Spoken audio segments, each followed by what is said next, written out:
Welcome back to Naval Action and episode 67 of A Letter to the King. If you're new to the series, this is my attempt to keep us up to date with what's going on PvP Global, the server that never sleeps. Let's have a look at where we were last week at the start of the shenanigans.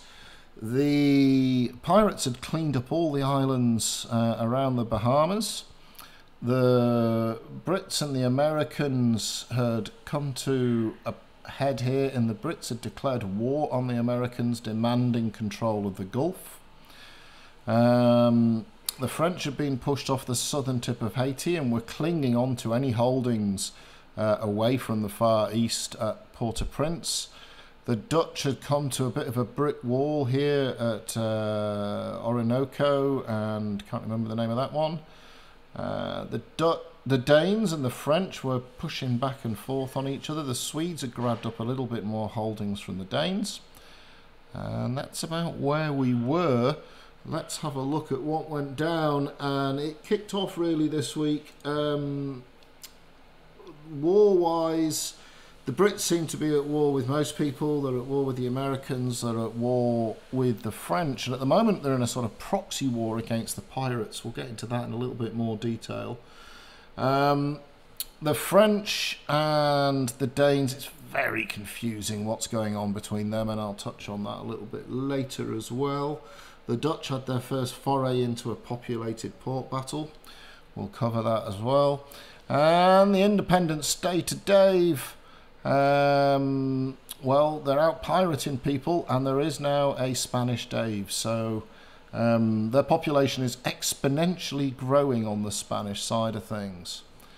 Let's get stuck into port battles. And first of all, now I have to say, I have seen a screenshot of one small fracas, a 14 on 12 down here that the Frenchies won, but I'm under the impression the Danes aren't really doing a lot to hold these islands, and we know they've got a good fleet, the Danes.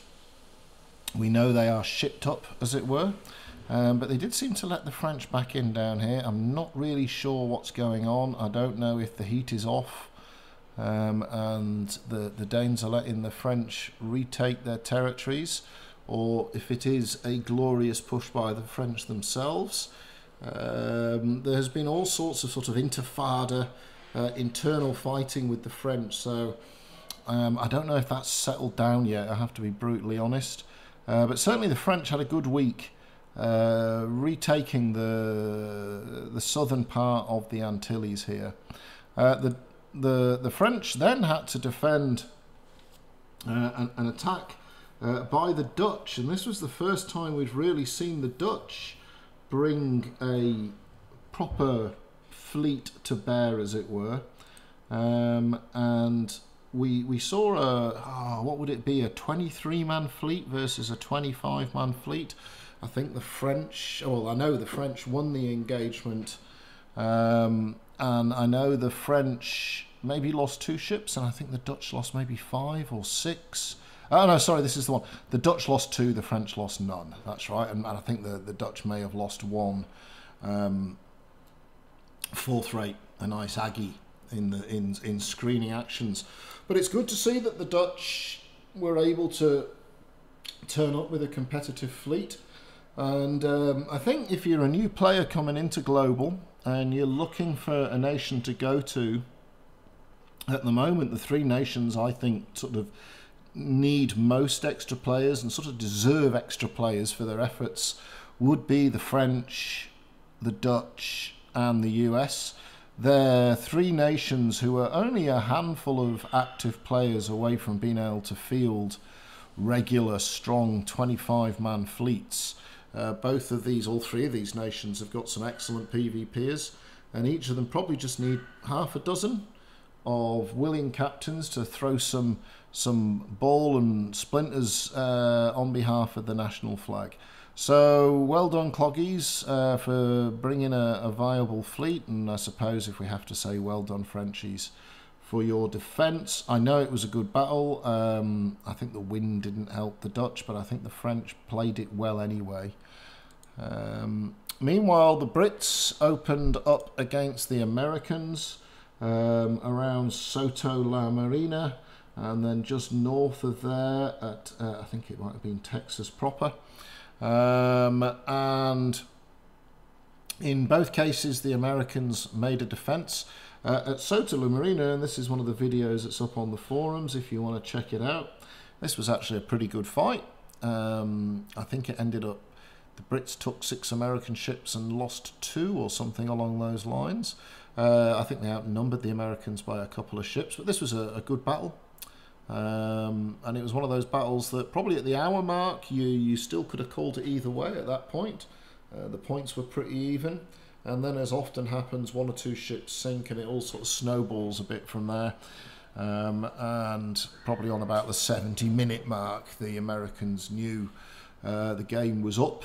Much less defence then the following night, and the Brits took this port. There was maybe 8 or 10 brave American souls turned up to defend here.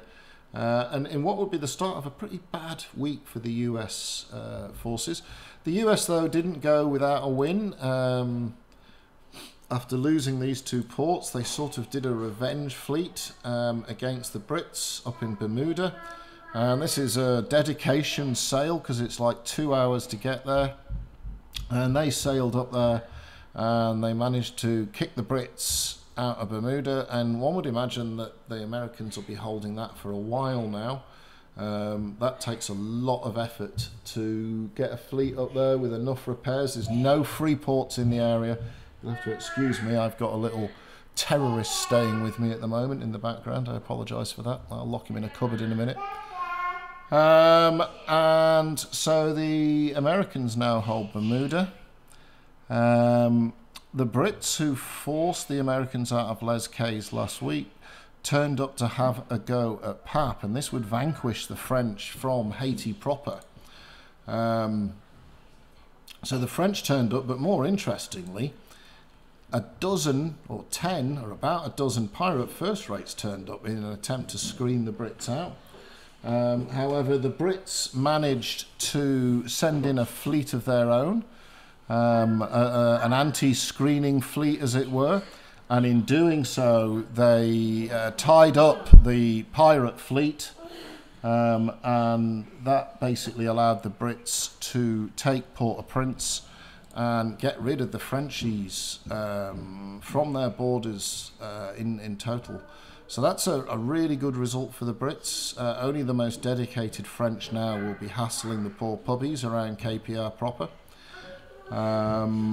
Or I suppose if you were a complete dedicated lunatic, really, you could live out of one of the free ports, but because you can't teleport in and out, it forces 2 hours sailing to get in and out of combat. So I think that's, apart from maybe the odd dedicated crazy loon, that's the French very much pushed out of Haiti. Meanwhile, probably the biggest action of the week was the pirates put a fleet up against the Americans at Savannah, and they rocked up rather bizarrely an hour and a half early in a very handsome looking 25-man first-rate fleet. I think it was 24 first rates and a mortar brig. They also had a screening force trying to choke the neck here between the shallows and A's.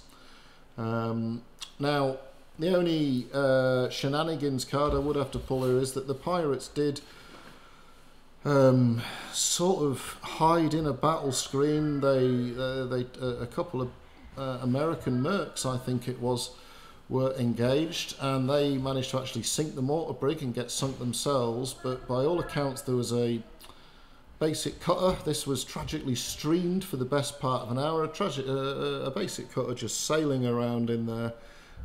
You could be nice and pretend he was a noob, but he wasn't. He was basically an alt, and that alt was used to keep the pirates locked up in battle for an hour, which guaranteed them entry to the port.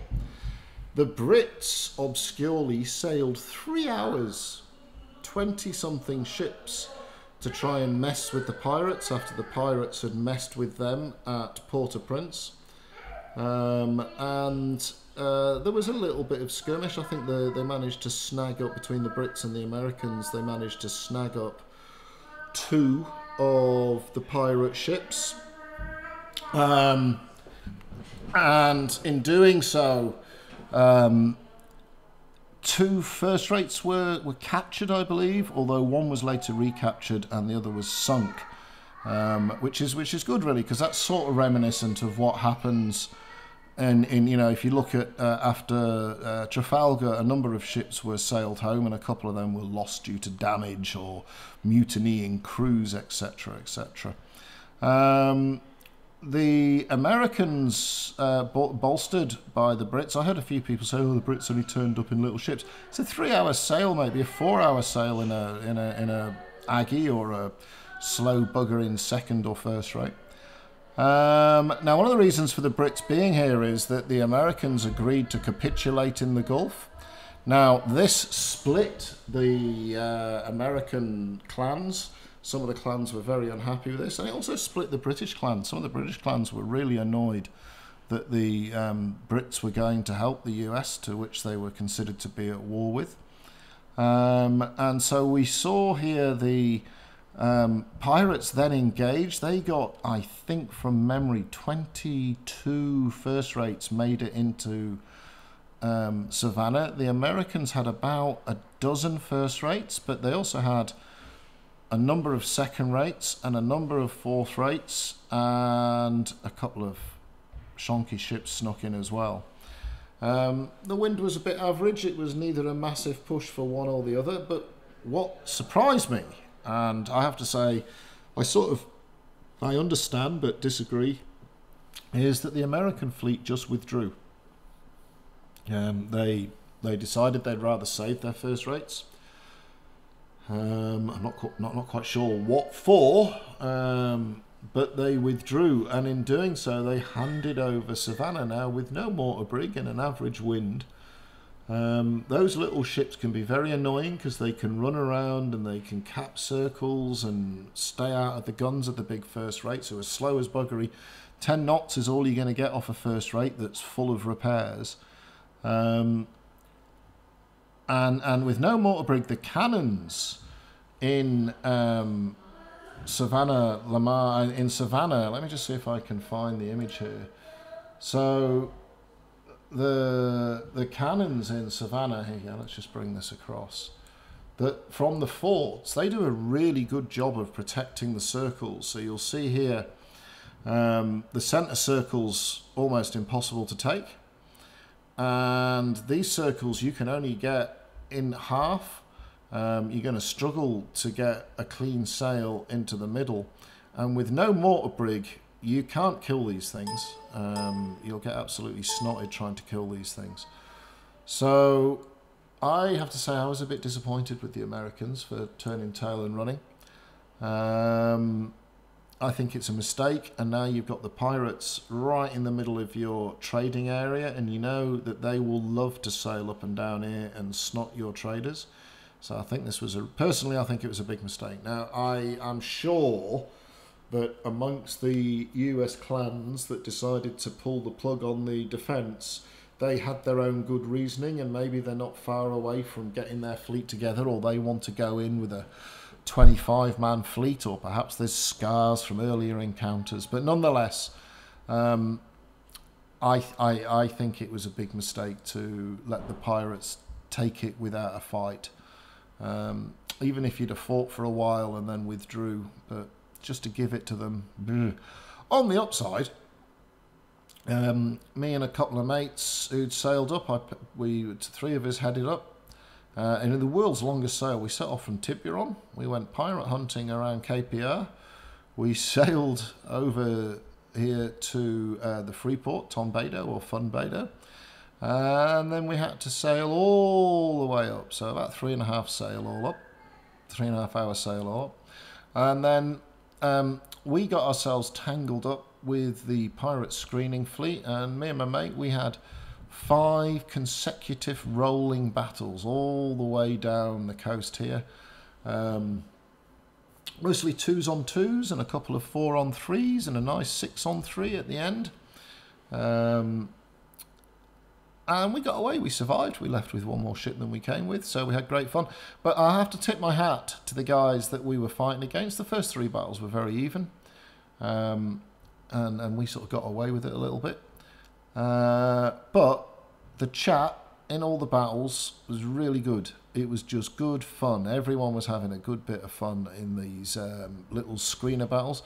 And I said this a lot when I used to cover Euro, but I'd recommend it. If you are a captain and you haven't got a ship that's really a good ship for a port battle, so you struggle to bring, say, an Aggie or a nice fancy pants first rate along, rock up in a 5th rate, even a 6th rate, but rock up in a 5th rate, a 6th rate, a 4th rate if you've got one, and get involved in the screening action. Some of the screening action is some of the best open world fun you'll have. You get these real mixed bag of fights.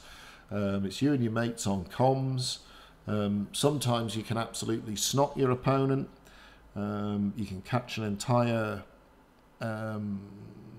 group with superior numbers and absolutely snot them. Sometimes you'll get snotted. You've got to be prepared that you're going to be sailing home. You're going to be doing the sail of shame in your cutter with your big yellow flag over your head saying recently killed. You've got to be prepared for that. Such is life. And sometimes you walk out of there with a extra ship under your belt, as we did at the weekend.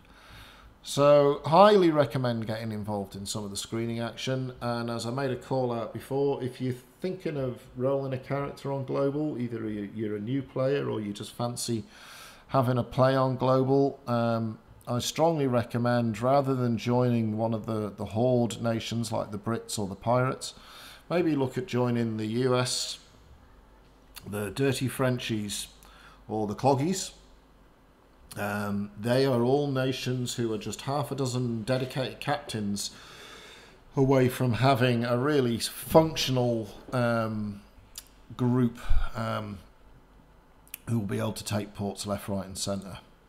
Almost the end of the report for the week. Once the pirates had got into Savannah, just to cap off a bad week for the Americans, the Brits rocked up at Gasparilla. I have no reports on this at all. It happened during the day today while I was at work. And the Brits have now taken Gasparilla with this daftest port in the world. I guess this is brilliant for AFK fishing. I don't know what else use it's for. Look at that for a daft port.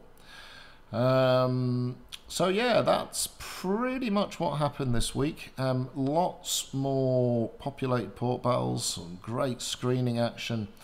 The Pirates probably win the Impressed of the Week award for their efforts in rocking up with a 24-man first-rate fleet and a mortar brig in tow, as well as a bunch of screeners. And it was also noted that a lot of those first rates were from the same clan. And any nation that's got more or less a clan-based port battle fleet is going to roll, typically going to roll a nation where the clans are more fragmented. So I think the Brits have more numbers, but I don't think they have a single clan as big as the biggest pirate clan, or certainly not as well as outfitted, may I say. So that was it for port battles. The Swedes and the Spanish, pretty much fluffy bunnies really when it comes to RVR. The Swedes do a little bit of hostility, but I think they're just swapping conquest marks, and there's only like 2 players under the Spanish flag. Where will the hotspots be? Well, it's pretty obvious, I think.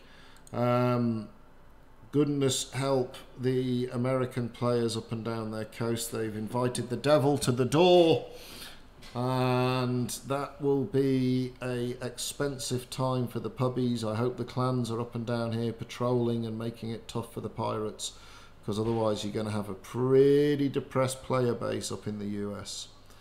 I think the Frenchies and the Danes will... Oops, let's go back. The Frenchies and the Danes will carry on. The Brits and the Pirates will carry on. There's always a bit of ganking going on outside of Cape Yer. A few of the pirates have learned where the Brits like to build and operate off, so there's a few of them, and the Frenchies like to come over here and spoil our fun. And Dave and his mate will be sailing around here, knocking over anyone daft enough to come through the strait. or going on an expedition to cause trouble and strife. These events have been going off each day. They randomly pop up around the map. My understanding is there's 5 ships and 15 loot boxes in each of these events, and the loot boxes weigh, I think it's 1,600. Could be 1,500, doesn't matter if it's 15 or 16. 1,600. So you need a trader's brig at the very least. If you do go here in a trader's brig, as soon as you get it, I suggest you run away. Don't go looking for, if you're an Indiaman, don't go looking for more, because people in battleships will definitely try and steal your trader. Where will be the hotspots? Like I say, I don't really know what's going on with the French and the Danes, but the Dutch have flexed their muscles. So I expect to see the Dutch and the French banging on each other, especially now the French are out of Haiti. I wouldn't be surprised to see the French become the dominant force in this area. The Danes are a bit of a mystery to me. We know they have an excellent fleet, but they do seem to be happy little traders. They got angry with the French and gave them a biffing. But now the French have been pushed out of Haiti, it will force them to consolidate. So there might be some good action down here between the French and the Danes and the Dutch. So this could become a really good action spot.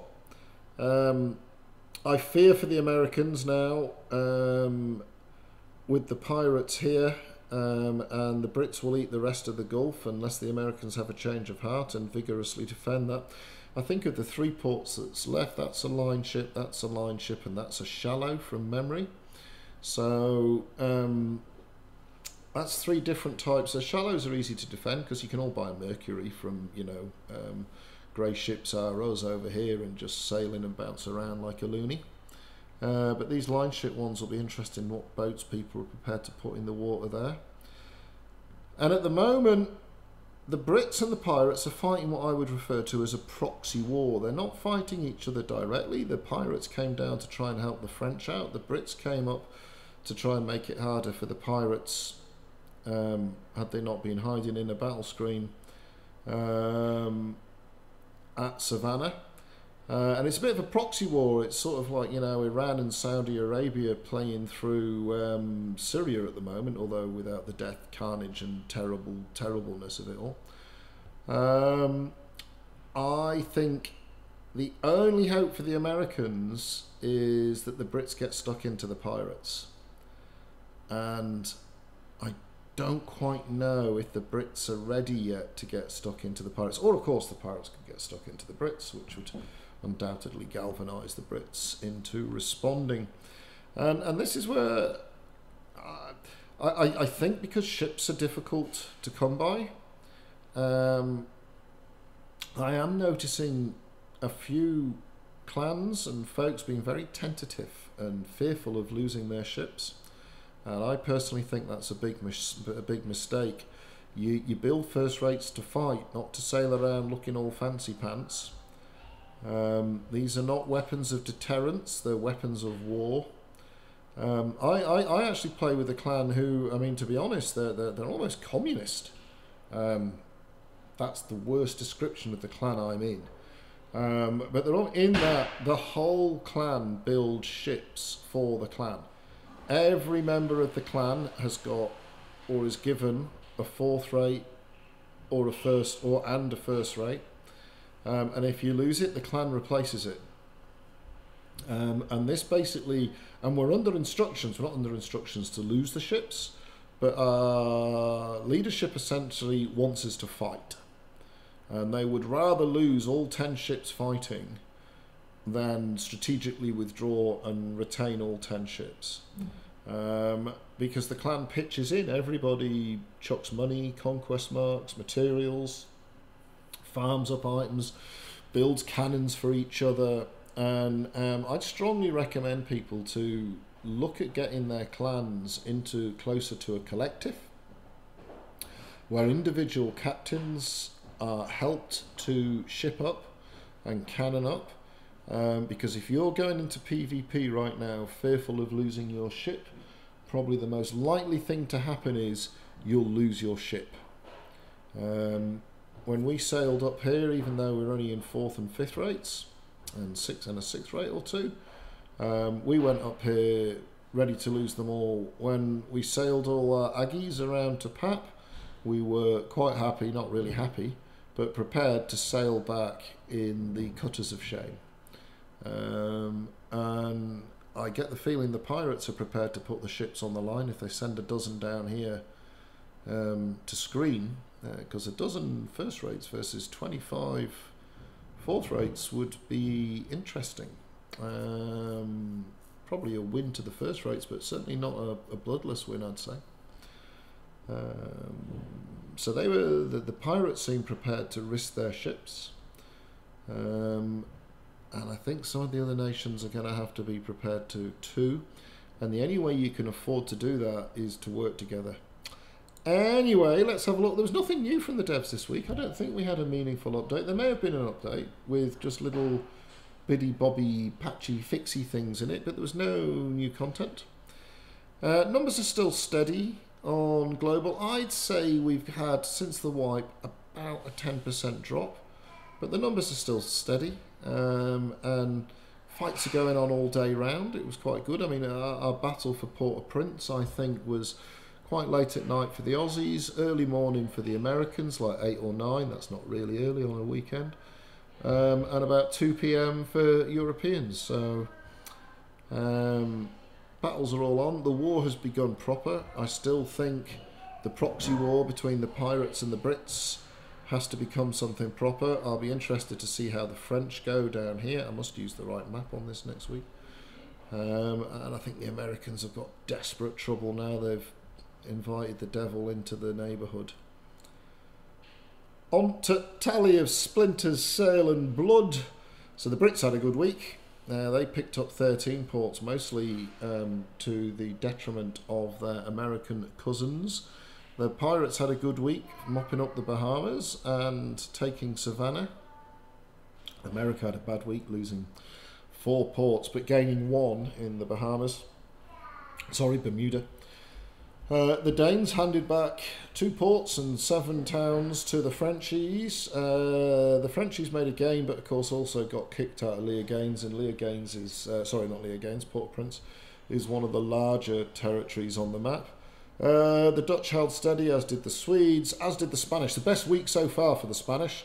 They didn't lose any ports at all, so they've stopped the rot. It literally, things can only get better for the Spanish.